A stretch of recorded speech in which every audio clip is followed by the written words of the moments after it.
scenario. All right, Aditya, stay on with me. We have more developments coming in. Now, Venezuela envoy to UN Samuel Acosta sharply criticized the proceedings. Moncada then condemned the January 3 U.S. operation as an unjustified armed attack involving bombings that killed civilians and military personnel, destroyed infrastructure and resulted in the abduction of President Nicolás Maduro and First Lady Cilia Flores. He called it a blatant violation of the UN Charter, stressing that international peace requires unwavering respect for the sovereignty and law without double standards, unquote. Let's in fact listen in to his soundbite. Before coming to the substance of our statement today, I think we need to make an institutional clarification.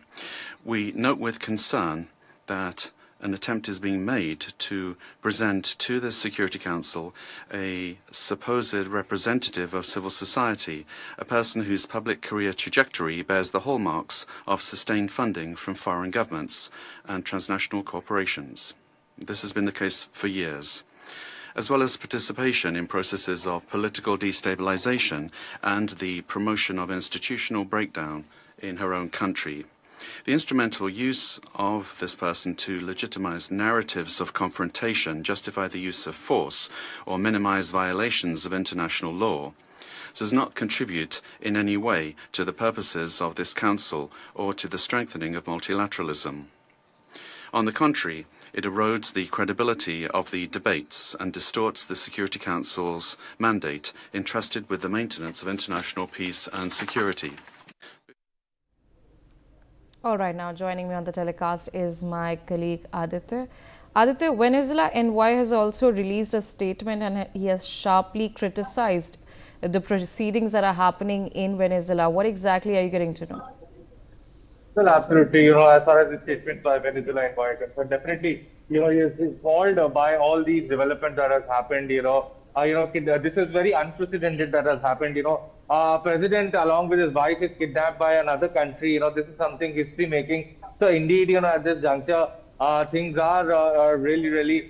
We have seen also today in Venezuela there have been firing around the presidential palace, and definitely there has been a large-scale mobilization in Venezuela, and the youth are being now encouraged to take guns, because considering the very sensitive situation, we could see, there could be some unrest in Venezuela, and definitely now since the acting president has also made the statement that he is she is ready ready to work with the U.S. U.S. has been pressing for the time being. The U.S. has been saying that they want the oil resources of Venezuela. So at this juncture, it needs to be seen how things unfold in this scenario. Ria.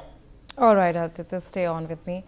Now, U.S. representative at UN Mike Waltz has said, and I quote, over 8 million Venezuelans have fled the country, destabilizing their neighbors in the region and creating the world's largest refugee crisis. Members of this council, colleagues and the United States wants a better future for Venezuela, unquote. Let's in fact listen in to what he has said.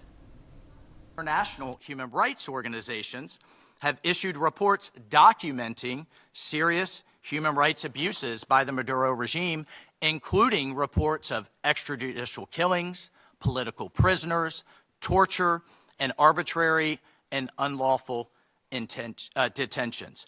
In fact, over 8 million Venezuelans have fled the country, destabilizing their neighbors in the region and creating the world's largest refugee crisis.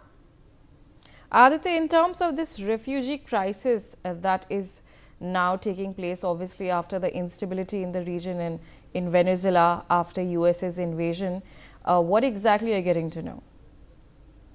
Well, definitely, as far as this refugee problem, this indeed at this juncture, it's a very, very serious situation that has happened because now many people will across Venezuela will fear for their existence also, and definitely things could definitely turn chaotic in the days to come because back-to-back such developments have happened which are concerning. So it needs to be seen from here on how things unfold in this scenario. Yeah. All right. Meanwhile, we are getting to know is Jay Dharma